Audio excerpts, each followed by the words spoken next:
एक सुनहु सखा कथा पावन प्यारी, अगस्त्य मुनि तपस्वी न्यारी, लोपामुद्रा संग जीवन सुंदर, धर्म भक्ति और नीति में गहर डूबकर। चौपाई 2 गौतम और लोपा की भांति, अगस्त्य मुनि तप और नीति में शांति, राम लक्ष्मण और सीता आई, आश्रम में उनका सत्कार पाएं। चौपाई 3 लोपामुद्रा सीता संग बोली, वन कठिन हो पर मन धरी, धर्म भक्ति और तप सदा साथ, सत्य राह में रखे जीवन पथ हिया। चौपाई 4 अगस्त्य मुनि राम से कहे, राज्य का धर्म सर्वोपरि रहे, बल बुद्धि नीति संग चले, प्रजा हित में सब समय खेले। चौपाई 5 राम ने लिया ज्ञान और शिक्षा, लोपामुद्रा ने सिखाई नीति की दिशा, सीता ने मन में धारण किया, वनवास जीवन में सत्य पथ अपनाया। चौपाई 6 लोपामुद्रा ने हृदय में कहा, सखा नारी धर्म सदा रखा, पति प्रजा और जग हित के लिए जीवन अपना सर्वोच्च किया। चौपाई 7 वन कठिन तब कठिन हो पर मन सच्चा और धर्म स्थिर रख, राज्य और नीति का संगम यही, धर्म का दीपक जग में दिख। भाग 3 राम वनवास और सभी ऋषियों का सत्कार। चौपाई 1 राम सीता और लक्ष्मण चले, वन में तपस्वी आश्रम भले, गौतम अगस्त्य और अन्य ऋषि, सत्कार से भरे जग विशाल। चौपाई 2 राम चरण धरी भूमि पावन, अहल्या मुक्त हुई पुनः महान, लोपामुद्रा ने सीता को सिखाया, धर्म तप भक्ति मार्ग दिखलाया। चौपाई 3 अगस्त्य मुनि ने राम को कहा, धर्म नीति बलसंग राजा बना, प्रजा सुखी रहे सदा, न्याय दया और भक्ति में अड़ा। चौपाई 4 सीता और लक्ष्मण ने मन में धारण किया, सभी ऋषियों का उपदेश अपनाया, वनवास कठिन हो पर धर्म की राह, सदा प्रभु चरणों में विश्वास। चौपाई 5 गौतम मुनि लोपामुद्रा और अहल्या, सबने राम को आशीष दिया सारा, वनवास का यह पावन समय, धर्म नीति और भक्ति का संदेश दिया। अंतिम भावार्थ इस महाकाव्य में समाहित है। अहल्या का शाप और उद्धार, गौतम मुनि का धर्म और तप का आदर्श, लोपामुद्रा और अगस्त्य मुनि का ज्ञान और नीति उपदेश, राम सीता और लक्ष्मण का वनवास और ऋषियों का सत्कार। संदेश धर्म भक्ति नीति और तप का संगम जीवन का सर्वोत्तम मार्ग है। रावण का श्रीलंका संस्करण का इतिहास। 1 वंश और उत्पत्ति। श्रीलंका की परंपराओं के अनुसार रावण केवल एक राक्षस राजा नहीं था, बल्कि एक विद्वान योद्धा और महान वैज्ञानिक भी था। रावण विश्रवा ऋषि और कैकेयी का पुत्र था। वह पुलस्त्य ऋषि का पौत्र था, जो ब्रह्मा के मानस पुत्रों में से एक थे। उसके 3 भाई थे, कुंभकर्ण विभीषण और अहिरावण, तथा एक बहन थी शूर्पणखा। 2 लंका का अधिपत्य। श्रीलंकाई परंपरा के अनुसार लंका मूलतः कुबेर का राज्य था। रावण ने अपनी तपस्या और शक्ति से ब्रह्मा को प्रसन्न किया और उनसे अमृता नहीं परंतु अपराजयता का वरदान मांगा। बाद में उसने अपनी शक्ति से कुबेर को हराकर लंका का शासन अपने अधीन कर लिया। इस घटना के बाद लंका का नाम पड़ा रावण, लंका या लंकापुरी। 3 रावण का व्यक्तित्व। श्रीलंका के ग्रंथों और लोक कथाओं में रावण को एक महान राजा और लंका का रक्षक देवता माना गया है। वह शिव का परम भक्त था। शिव तांडव स्तोत्र का रचयिता कहा जाता है। आयुर्वेद, संगीत, विमान विज्ञान और तंत्र शास्त्र में निपुण था। उसकी रचना रावण संहिता आज भी श्रीलंकाई तांत्रिक ग्रंथों में प्रमुख है। 4 रावण का शासनकाल। श्रीलंकाई किंवदंतियों के अनुसार रावण का शासन एक स्वर्ण युग था। लंका को उसने 3 मंजिलों वाला स्वर्ण महल, उड़ने वाले यंत्र और सुरक्षा दीवारों से सजाया था। कहा जाता है कि रावण ने त्रिकूट पर्वत में अपना महल बनाया था। 5 सीता हरण की कथा। श्रीलंका की कुछ लोक कथाओं के अनुसार रावण ने सीता का हरण कामना से नहीं बल्कि अपमान का बदला लेने हेतु किया था। उसके अनुसार राम ने उसकी बहन शूर्पणखा का अपमान किया था, इसीलिए वह सीता को बंधक बनाकर राजनैतिक दबाव बनाना चाहता था। वह सीता को कभी जबरदस्ती छूता नहीं था, वह उसे अशोक वाटिका में सम्मान पूर्वक रखता था। 6 युद्ध और अंत। राम और रावण का युद्ध श्रीलंका के युद्ध भूमि स्थल क्षेत्रों में हुआ था। श्रीलंका की मान्यता है कि रावण ने अंत तक धर्म का पालन किया। उसने छल या अधर्म का सहारा नहीं लिया, बल्कि योद्धा के रूप में लड़ा। अंत में राम द्वारा बाणों से मारे जाने पर रावण ने शिव का स्मरण करते हुए देह त्याग की। कहा जाता है कि उसके शरीर को रवना एला रावण झरना के पास दफनाया गया। 7. रावण की विरासत श्रीलंका में। आज भी श्रीलंका में कई स्थान रावण से जुड़े हैं। रवना एला केव, जहां रावण ने सीता को रखा था। रवना फॉल्स, जहां उसके अंतिम संस्कार का उल्लेख है। कतरागमा, जहां उसने भगवान शिव की आराधना की थी। सिगिरिया और ट्रिनकोमली, जहां उसके विमान उतरते थे। 8. आधुनिक श्रीलंकाई दृष्टिकोण। श्रीलंका के कुछ भागों में रावण को एक राष्ट्रीय नायक और महान शासक माना जाता है। वहां रावण पूजा, रवाना फेस्टिवल और उसके नाम पर संगीत, चिकित्सा और योग विद्या से जुड़े अनुष्ठान आयोजित किए जाते हैं। कई लोग उसे द्रविडियन किंग ऑफ लंका के रूप में सम्मान देते हैं। निष्कर्ष, श्रीलंका की परंपरा में रावण केवल एक खलनायक नहीं, बल्कि एक महान योद्धा, विद्वान और धर्मपरायण राजा था, जिसने अपनी शक्ति से लंका को सोने की लंका बनाया, परंतु अहंकार और क्रोध के कारण उसने अपनी महानता खो दी। रावण चरित लंका संस्करण। श्रीलंका परंपरा पर आधारित रामायण शैली का काव्य। प्रथम सर्ग, रावण का जन्म और तप। सिंधु तटों पर लंका नगरी, दीप्त स्वर्ण सदन मनोहर। वहाँ तपस्वी पुलस्त्य कुल में उत्पन्न हुआ वीर प्रखर। विश्रवा ऋषि महाज्ञानी, कैकेसी रजनी तनुधारी। उनके गर्भ जन्म रावण, रूप तेज से जग उजियारी। 10 मुख, 20 भुज बलशाली, बुद्धि अपार, शौर्य महान। शिव भक्त वह अति पराक्रमी, त्रिभुवन में कीर्ति महान। द्वितीय सर्ग, लंका का अधिपत्य। कुबेर सखा, सखा विरोधी, रावण बल का नहीं सानी। तप कर ब्रह्मावर पायो, बना त्रैलोक्य विजयी ज्ञानी।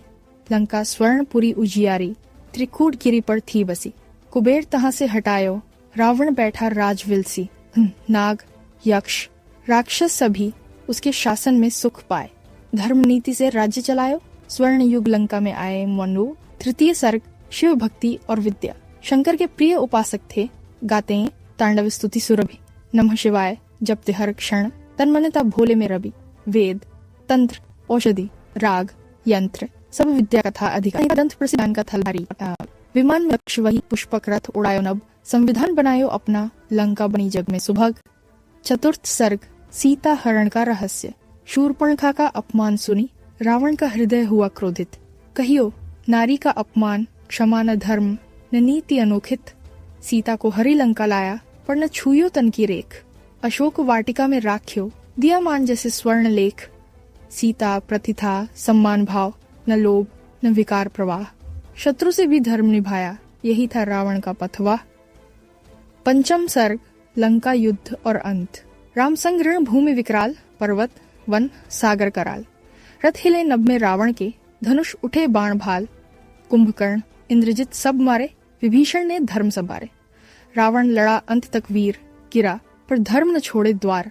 शिव नाम मुख में धरे सोया, देह त्याग लंका पर लोया। धरती रोई नभ झर झर, जय लंकेश गूंजा उर्भर। षष्ठ सर्ग, रावण की विरासत। अब भी लंका में गूंजत नाम, रावण देव का पूजन धाम। एला, ट्रिनकोमली, रवाना एला, सब उसकी कथा में तमाम। वह खल नहीं पर वीर महान, शिव भक्त, योगी, विज्ञानी। श्रीलंका कहती जय लंकेश, रावण हमारा अभिमानी। थी समापन श्लोक। रावण न था केवल अभिमानी, वह ज्ञान, वीर, नीति का दानी। धर्म पथ से जब भटका वो, विधि ने ली उसकी कहानी। स्वर्ण लंका अब भी कहती, सत्य अधर्म पे भारी। जय श्री लंकेश रावण राज, स्मृति अमर तुम्हारी जौंका। लंका युद्ध, विभीषण राज्याभिषेक। रावण चरित का द्वितीय खंड श्रीलंकाई दृष्टिकोण से रामायण शैली में। प्रथम सर्ग, रावण का पतन और लंका का शोक। रणभूमि में रथ टूटी गयो, बाणों से भेदित तन थर्राए।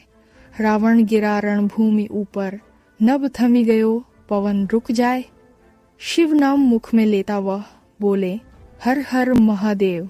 धरा कंपाए, नभ गूंज उठे, देवों ने किया उसे सेव। लंकापुरी में रोदन गूंजे, राक्षसीन ने केश विछाए। कुंभकर्ण इंद्रजित के साथ वीर लंकेश सदा समय। विभीषण रोया विनय भरे, बोले भ्राता नमो नमः। धर्म न छोड़ा तूने अंत तक, तुझसे बड़ा न कोई समर। द्वितीय सर्ग, राम की करुणा और नीति। राम खड़े थे गंभीर मन, देखा रावण का शांत रूप। बोले महान यह वीर गिरा, साक्षी स्वयं सूर्य स्वरूप। शत्रु नहीं यह केवल मुझको, शिव भक्त ज्ञानी नीति निपुण। लंकाधिपति था धर्मज्ञ, युद्ध में रहा सदा सच्चर। लक्ष्मण विभीषण को बोले, संस्कार कराओ वेद विधि से। रावण देह में ज्योति उठी, लंका झुकी सम्मान दृष्टि से। तृतीय सर्ग, विभीषण का राज्याभिषेक। अशोक वाटिका, स्वर्ण सभा, सब गंधित पुष्पों से भरे। राम स्वयं अभिषेक करें, विभीषण सिर जल धरे। गूंजी लंका, जय श्री राम, जय लंकेश विभीषण राज। धर्म की ज्योति पुनः जली, मिटा अधर्म का सब लाज। हनुमान खड़ा था मंद मुस्कान, सीता संग मन शांत। राम ने कहा, अब लंका में हो सत्य धर्म नीति का प्रांत। चतुर्थ सर्ग, सीता की अग्नि परीक्षा और विदाई। सीता चली अशोक वन से, नयनों में करुणा के भाव। अग्नि साक्षी के समक्ष चली, पवित्र हुई वह स्वभाव। लंका देखी झुकती राम को, विभीषण हाथ जोड़े आए। राम कहे, राज्य रखो धर्म से, प्रजा में हो न्याय। पुष्पक विमान में बैठ चले, सागर पार अयोध्या धाम। पीछे लंका देख रही थी, आंसू भरे नयन प्रणाम। पंचम सर्ग, लंका की नई प्रभा। विभीषण ने दी शिक्षा नई, सत्य सेवा प्रेम आधार। लंका फिर से फूली फली, स्वर्ण युग पुनः आया द्वार। मंदिरों में शिव नाम गूंजे, रावण स्मृति बनी सम्मान। हर वर्ष आज भी लंका गाती, जय लंकेश रावण महान। शत्रु नहीं अब देव समान, ज्ञान और शक्ति का प्रतीक। रावण रहा इतिहास अमर, जो सिख दे त्याग नीति सीख की समापन श्लोक। रावण गिरा पर अमर हुआ, विभीषण ने धर्म निभाया। लंका पुनः उजियारी बनी, राम राज्य जैसा छाया। श्रीलंका अब भी याद करे उस वीर का गौरव नाम। जय लंकेश, जय विभीषण, जय मर्यादा पुरुषोत्तम राम। यह 101। जनक महाराज का परिचय, नाम और वंश। राजा जनक मिथिला के राजा थे। उनका पूरा नाम था सीरध्वज जनक। वे वीडेह वंशी थे और अपने ज्ञान वैराग्य और न्यायप्रियता के लिए प्रसिद्ध थे। 2. जनक की विशेषता, जनक केवल राजा नहीं बल्कि राजर्षि थे। उन्हें विधि कहा गया क्योंकि वे शरीर से परे आत्मज्ञान की अवस्था में स्थित रहते थे। अष्टावक्र गीता में वर्णित अष्टावक्र और जनक संवाद उनके आत्मज्ञान की गहराई को दर्शाता है। वे कृषि करते समय हल चलाते हुए भूमि जोत रहे थे, तभी उन्हें एक दिव्य बालिका मिली, सीता, जिसे उन्होंने अपनी पुत्री के रूप में स्वीकार किया। 3. सीता का जन्म और जनक की भूमिका। जब जनक ने भूमि जोतते समय धरती से उस बालिका को पाया, उन्होंने कहा, ये मेरी पुत्री है सीता। उन्होंने उसे जनक नंदिनी सीता कहा और स्नेह पूर्वक पालन पोषण किया। उनके लिए सीता केवल पुत्री नहीं बल्कि धर्म का स्वरूप और माता भूमि की देन थी। जनक ने सीता को विद्या, नीति, संस्कार और धर्म में निपुण बनाया। 4. स्वयंवर में भूमिका। जब सीता युवावस्था में पहुंची, तब जनक ने घोषणा की, जो शिव धनुष को उठाकर प्रत्यंचा चढ़ाएगा वही सीता का वर होगा। राम ने उस धनुष को सहजता से उठा लिया और तोड़ दिया। जनक भाव विभोर होकर बोले, धन्य है रघुनंदन राम, जिन्होंने मेरी पुत्री का योग्य वर प्राप्त किया। उन्होंने स्वयं अपने हाथों से सीता का विवाह राम से कराया और राम के आदर्श चरित्र को देखकर उन्होंने कहा, अब मेरा जीवन सफल हुआ। 5. सुनैना का परिचय। सुनैना देवी जनक की धर्मपत्नी थीं, मिथिला की महारानी। वे अत्यंत कोमल, मातृवत, धर्मनिष्ठ और प्रेमपूर्ण स्वभाव की थीं। रामायण में उनका उल्लेख कम शब्दों में है, परंतु उनका चरित्र गहन है। 6. सुनैना की भूमिका। जब सीता का जन्म हुआ, सुनैना ने उसे अपनी गोद में पालकर लाड़ प्यार से बड़ा किया। वे सीता को धर्म, विनम्रता, पतिव्रता, धर्म और करुणा की शिक्षा देती थीं। विवाह के समय सुनैना ने सीता को आशीर्वाद दिया, सदा पतिव्रता रहो, परंतु धर्म के मार्ग से कभी विचलित मत होना। विदाई के समय सुनैना की आंखों में आंसू थे, पर उन्होंने अपनी पुत्री को आशीर्वाद और मर्यादा के साथ विदा किया। 7. जनक और सुनैना की आध्यात्मिक भूमिका। रामायण में यह दंपति आदर्श माता पिता के प्रतीक हैं। जनक ज्ञान, धर्म और वैराग्य के प्रतीक। सुनैना प्रेम, मातृत्व और त्याग की मूर्ति। दोनों ने मिलकर सीता में वह गुण भरे जो उसे त्याग, धर्म और स्त्री सम्मान की अमर प्रतिमा बनाते हैं। 8. रामायण में महत्व। जनक और सुनैना की भूमिका भले ही सीमित है, परंतु उनका योगदान अत्यंत गहरा है। यदि जनक न होते तो सीता का जन्म, उसका संस्कार, और उसका धर्म प्रेम कभी संभव न होता। रामायण में वे दर्शाते हैं कि राजा को ज्ञानी और माता को करुणामयी होना चाहिए, तभी समाज में धर्म जीवित रहता है। संक्षेप में पात्र भूमिका: राजा जनक आत्मज्ञानी, न्यायप्रिय, विदेह राजा, सीता के पालक पिता, स्वयंवर के आयोजक। सुनैना सीता की मातृत्व संगिनी, पतिव्रता और धर्मशील स्त्री, सीता को जीवन संस्कार देने वाली। प्रथम सर्ग: जनक का वैराग्य और ज्ञान। मिथिला नगरी सुंदर सुभग, जनक वहाँ राज करे महान। धर्मनिष्ठ, ज्ञानी, वैरागी, जैसे जीवन का दान सो। राजकाज में मन न अटके, साधना में रमे सदान। राजर्षि कहे विदेह उन्हें, तन पर न मोह न मान। हल चला खेत में जनक, भूमि ज्योति करत मन ध्यान। अचानक धरा से प्रकट बालिका, ज्योति जैसी निर्मल जान। द्वितीय सर्ग: सीता का जन्म और पालन। भूमि फटी, निकली कन्या, दैवी आभा तन में झलकी। जनक विस्मय हर्ष समाहित, बोले धरा से कन्या पलकी। नाम रखा सीता सुकुमारी, भूमि की संतति मृदुल तन। सुनैना ने गोद में ली, कहा यह मेरी नयन रत्न उवो। ममता से पाली सुनैना ने सिखलाया स्नेह, धर्म, दान। सीता बड़ी ललना मनोहर, सच्चरित्र, विनय, कल्याण। तृतीय सर्ग: सुनैना का मातृत्व। मिथिला की रानी सुनैना, स्नेह सुधा की धारा।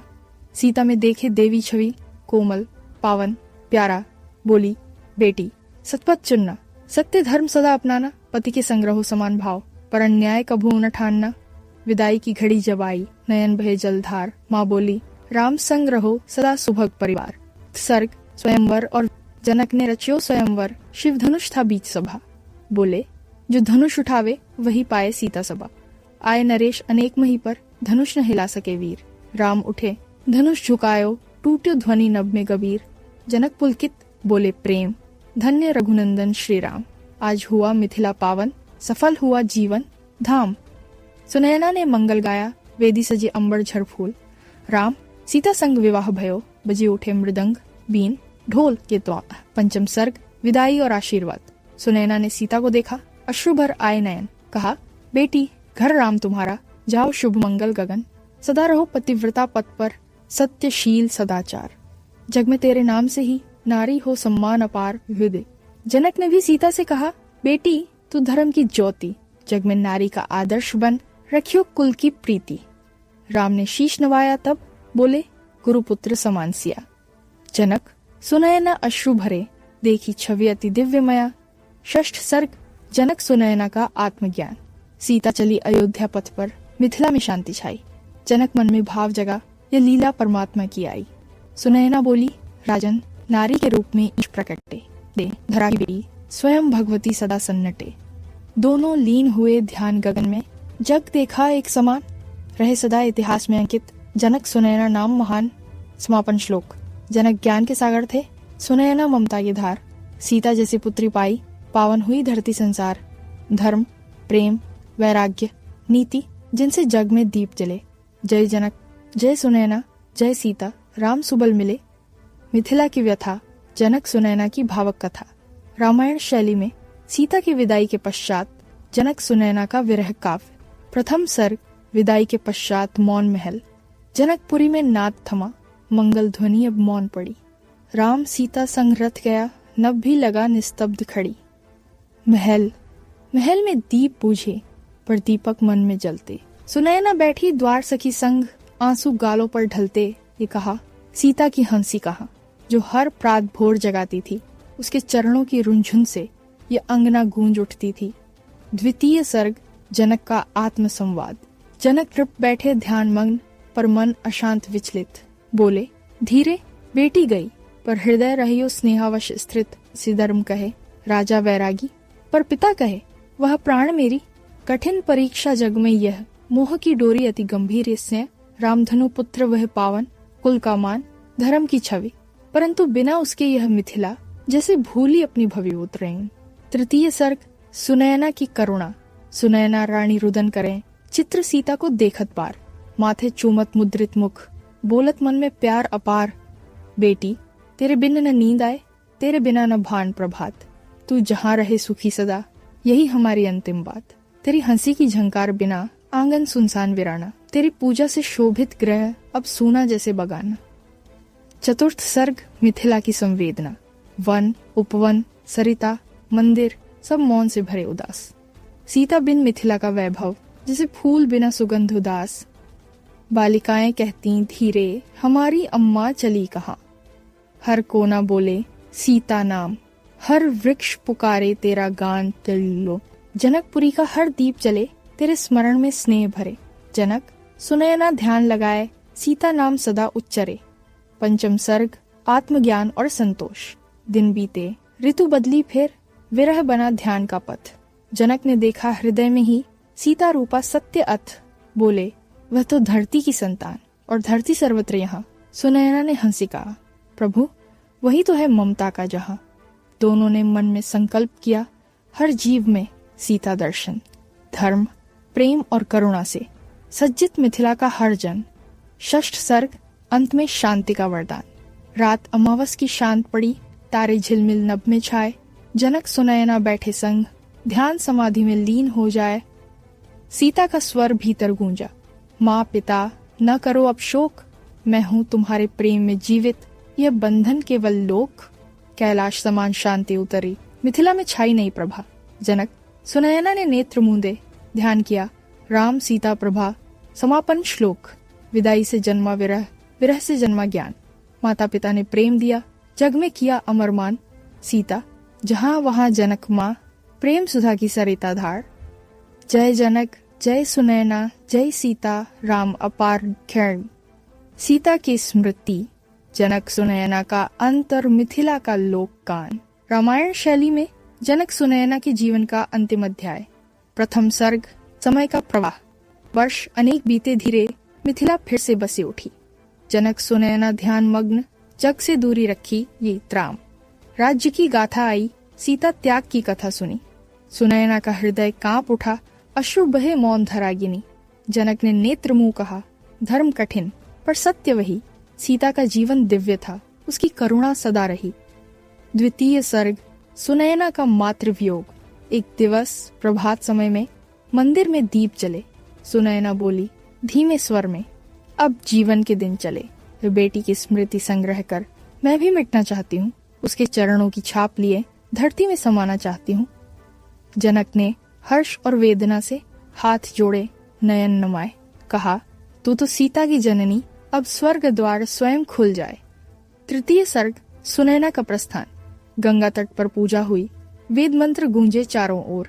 सुनयना ने जल अर्पित कर लिया धरती का प्यार घोर। कहा सीते अब मैं आती तेरे पास उसी धरा पर, जहाँ तू जन्मी वही मिलन, यही मेरा अंतिम आधार।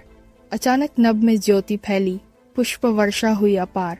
धरती ने गोद में समाई, सुनयना माँ साकार। चतुर्थ सर्ग जनक का ध्यान संयम। जनक नृप मौन खड़े रहे, आंसू थे पर वाणी शांत। बोले धीरे सत्य यही, प्रेम ही परम ब्रह्म संत। अब इस मिथिला को छोड़कर मैं भी जाऊं ध्यान मग्न, जहाँ सीता सुनयना विराजें, वहीं करूं मैं यज्ञ यज्ञ उक्ते। राज्य का भार मंत्रियों को सौंपा, फिर वन को प्रस्थान किया। हर कदम पर प्रेम लिखा, हर श्वास में सीता का नाम लिया। पंचम सर्ग जनक का समाधि मिलन। वन में तपोवन शांत खड़ा, जहाँ वेद की ध्वनि गूंजे थी। जनक बैठे एक शिला पर, राम नाम की रट सींचे थी। धरती की गोद में समाये, जनक हुए सीता के पास। नभ से वाणी आई मंद, जनक सुनयना हुए अमर। मिथिला की ममता रहे सदा, जग में प्रेम का सागर। षष्ठ सर्ग मिथिला का लोक गान। आज भी मिथिला नगरी में गूंजे गीत प्रातःकाल। सीता माता, जनक पिता, प्रेम अमर अविनाशाल। हर कन्या को विदा करते जनक का नाम लिया जाता। सुनयना की करुणा स्मरण, आंसू संग दीप जलाता। धरती की गोद में विश्राम, पर कथा अमर अविराम। जहाँ करुणा है वहाँ जनक, जहाँ ममता सीता नाम। समापन श्लोक। धरती से जन्मी धरती समाई, सीता नाम अमर रहो। जनक सुनयना की विरह कथा, जग में प्रेम स्वर बन बहो। भाव जहाँ सत्य वहाँ जनक रहे, जहाँ स्नेह वहाँ सुनयना। जय सीता राम, जय मिथिला, जय जनक सुनयना। परिचय। मांडवी कौन थी? मांडवी राजा कुशध्वज की पुत्री थीं, जो राजा जनक के छोटे भ्राता थे, अर्थात वे सीता की चचेरी बहन थीं। उनका विवाह भरत से हुआ था।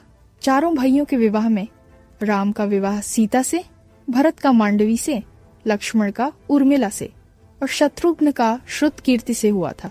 इस प्रकार मांडवी अयोध्या की रानी बनी और उन्होंने अत्यंत सादगी, करुणा और धर्मनिष्ठा से जीवन बिताया। मांडवी का स्वभाव और गुण। मांडवी अत्यंत विनम्र, मृदुभाषी और धैर्यशील थीं। वे बचपन से ही सीता की संगिनी रहीं।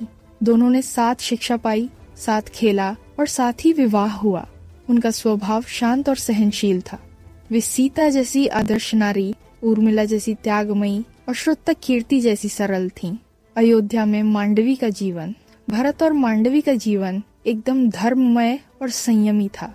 राम के वनवास के समय जब भरत अयोध्या लौटे और राम के बिना राज्य स्वीकार नहीं किया, तो मांडवी ने भी वैराग्य और भक्ति का मार्ग अपनाया। उन्होंने सुमित्रा और कौशल्या के साथ रहकर सीता के समान ही व्रत, उपवास और तप किया। वे राजमहल में रहकर भी वनवासी समान सादगी से जीवन जीती थीं। राम के वनवास के समय मांडवी का योगदान। जब भरत ने नंदीग्राम में राम के खड़ाऊ रखकर राज्य चलाया, तो मांडवी ने भी वहां रहना स्वीकार किया। वे भरत के साथ भक्तिपूर्वक साध्वी पत्नी के रूप में सेवा करती रहीं। उन्होंने कभी राजसुख की इच्छा नहीं की, बल्कि प्रतिदिन राम, सीता और लक्ष्मण की कुशलता के लिए पूजा करती थीं। उनकी करुणा और सहनशीलता ने उन्हें लोक नारी में आदर्श स्थान दिया। मांडवी और श्रुतकीर्ति का स्नेह। मांडवी और उनकी छोटी बहन श्रुतकीर्ति दोनों अत्यंत बुद्धिमान और सहृदय थीं। जब अयोध्या में दुख का समय आया, तो दोनों बहनों ने मिलकर रानियों और माताओं का सांत्वना किया। मांडवी अक्सर उर्मिला से मिलने जाती और दोनों बहनें सीता और राम की चर्चा में आशीर्वाद देती। भगवान उन्हें शीघ्र अयोध्या लौटाए। मांडवी का आदर्श। मांडवी का जीवन त्याग, संयम और धर्मनिष्ठा का उदाहरण है। उनका सबसे बड़ा योगदान यह था कि उन्होंने भरत के साथ बिना किसी अपेक्षा के सेवा और भक्ति का जीवन अपनाया। उनके जीवन से यह शिक्षा मिलती है, राजमहल में रहकर भी मन यदि धर्म और सेवा में लगा हो, तो वही सच्चा तप और भक्ति है। मांडवी का प्रतीकात्मक अर्थ। रामायण में मांडवी धैर्य और सहनशीलता की प्रतीक है। जैसे उर्मिला त्याग, सीता मर्यादा और श्रुतकीर्ति सरलता की प्रतीक हैं, वैसे ही मांडवी धैर्य और संतुलन की मूर्ति मानी जाती है। संक्षेप में भूमिका विवरण। पिता राजा कुशध्वज, पति भरत, बहनें श्रुतकीर्ति, संबंध सीता और उर्मिला की चचेरी बहन। गुण विनम्र, धर्मनिष्ठ, संयमी, धैर्यशील। प्रमुख प्रसंग भरत के साथ नंदीग्राम में रहकर तपस्विनी जीवन। प्रतीक धैर्य और भक्ति की मूर्ति। मांडवी भरत की धर्म कथा। रामायण शैली में नंदीग्राम का जीवन, त्याग और भक्ति की अमर गाथा। प्रथम सर्ग, विवाह और प्रतिज्ञा। मिथिला में मंगल ध्वनि उठी, चारों युगल बने आज। राम सीता संग मांडवी भरत, हुआ सदा का राजसाज। जनक बोले, प्रेम से यह जोड़ी धर्म की आधार। मांडवी झोंकी विनम्र भाव से, मन में न कोई विकार। भरत ने वचन दिया दृढ़ स्वर में, धर्म पथ छोड़ू न कभी। मांडवी बोली मधुर मुस्कान से, मैं रहूं संग तुम्हारे सभी। द्वितीय सर्ग, वनवास का दुखद समाचार। वनवास की जब बात सुनी, कौशल्या का मन हिला। मांडवी ने रोकर पूछा, क्यों राम को वन भेजा भला? भरत अयोध्या लौटे तत्क्षण क्रोध और करुणा साथ। मांडवी ने हाथ रखा उनके, कहा, सत्य रखो अपने साथ। राम तुम्हारे प्राण समान, उन्हें लौटाना धर्म तुम्हारा।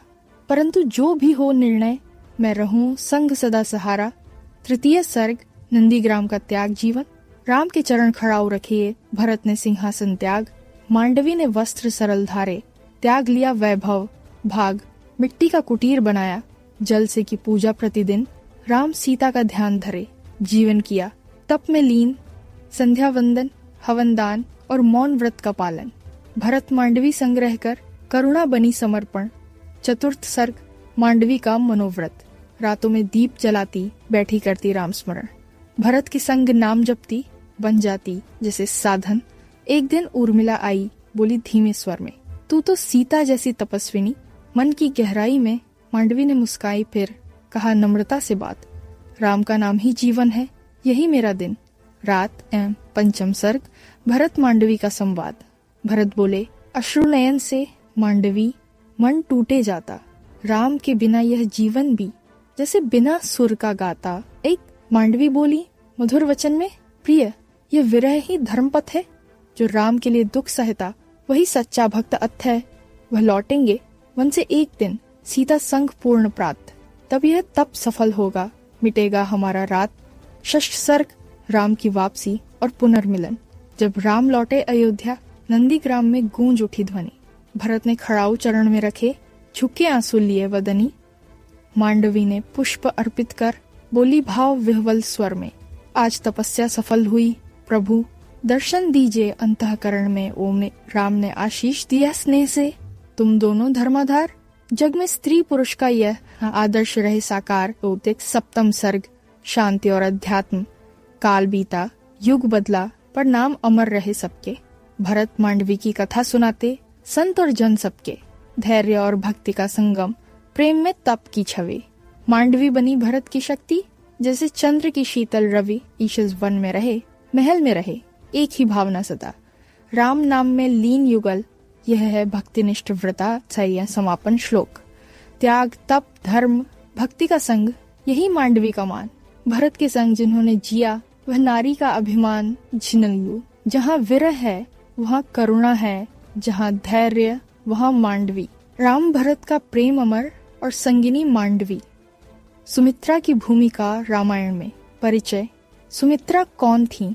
सुमित्रा अयोध्या के राजा सागर और अयोध्या के राजा दशरथ की पत्नी नहीं, बल्कि दशरथ की तीनों रानियों में से तीसरी पत्नी थी। मुख्य रानी कौशल्या, द्वितीय रानी सुमित्रा, तृतीय रानी कैकेयी। सुमित्रा का व्यक्तित्व अत्यंत सादगी, धैर्य और बुद्धिमत्ता से परिपूर्ण था। धैर्यशील और संतुलित। कौशल्या और कैकेयी के विरोधाभासों में भी सुमित्रा ने हमेशा संतुलन रखा। बुद्धिमान, उन्होंने दशरथ के कठिन निर्णयों और राम के वनवास के समय सलाह देकर परिवार को संयमित किया। मातृत्व, सुमित्रा ने लक्ष्मण और शत्रुघ्न को आत्मीयता और प्रेम से पाला। उन्हें धर्म, नीति और वीरता का पाठ पढ़ाया। त्याग और भक्ति, उन्होंने कभी भी अपने पुत्रों को अत्यधिक गर्व नहीं करने दिया, बल्कि राम और सीता के प्रति भक्ति और सम्मान सिखाया। राम वनवास के समय भूमिका। राम के वनवास के समय कौशल्या और कैकेयी गहन दुख में थीं, पर सुमित्रा ने धैर्य और साहस का मार्ग दिखाया। उन्होंने लक्ष्मण को प्रेरित किया, राम की सेवा और सुरक्षा के लिए, स्वयं को समर्पित रहने के लिए। शत्रुघ्न और लक्ष्मण की शिक्षा और मार्गदर्शन में सुमित्रा का योगदान अत्यंत महत्वपूर्ण था। सुमित्रा ने दिखाया कि एक माँ केवल प्रेम ही नहीं, बल्कि विवेक और धैर्य का आदर्श भी हो सकती है। लक्ष्मण और शत्रुघ्न पर प्रभाव। लक्ष्मण और शत्रुघ्न ने सुमित्रा से अनुशासन, धैर्य और मर्यादा का पाठ ग्रहण किया। उनके व्यक्तित्व में सुमित्रा की आदर्श मातृत्व छवि हमेशा अंकित रही। वनवास, युद्ध और राज्याभिषेक के समय उनका मार्गदर्शन संतुलन और धर्म का प्रतीक बन गया। सुमित्रा का आदर्श और प्रतीक, धैर्य और संयम का प्रतीक। मातृत्व में स्नेह और नीति का संगम। राम, लक्ष्मण और शत्रुघ्न के जीवन में अमर योगदान। संक्षेप में पात्र भूमिका। सुमित्रा दशरथ की रानी, लक्ष्मण और शत्रुघ्न की माता। गुण, धैर्यशील, विवेकपूर्ण, मातृत्व में आदर्श, भक्ति और संयम। प्रमुख प्रसंग राम वनवास में पुत्रों और अयोध्या के लिए मार्गदर्शन, धर्म और भक्ति की शिक्षा। प्रतीक, मातृत्व, धैर्य और संतुलन का आदर्श। सुमित्रा चरित, मातृत्व, त्याग और भक्ति, रामायण शैली में चौपाई और दोहों के साथ। प्रथम सर्ग, परिचय और गुण। मिथिला नगर और अयोध्या में सुमित्रा आई सादगी धारी। धैर्य, बुद्धि, मातृत्व से पूर्ण, हर कष्ट में न कभी हारी। तीसरी रानी दशरथ की संतुलन और विवेक थी बेशुमार। कौशल्या कैकेयी संग्रही, प्रेम और नीति का आधार। सुमित्रा ने कहा मन में, धैर्य से बड़े जीवन पथ। धर्म का पालन सदा मुख्य, संतुलन में ही सुख है।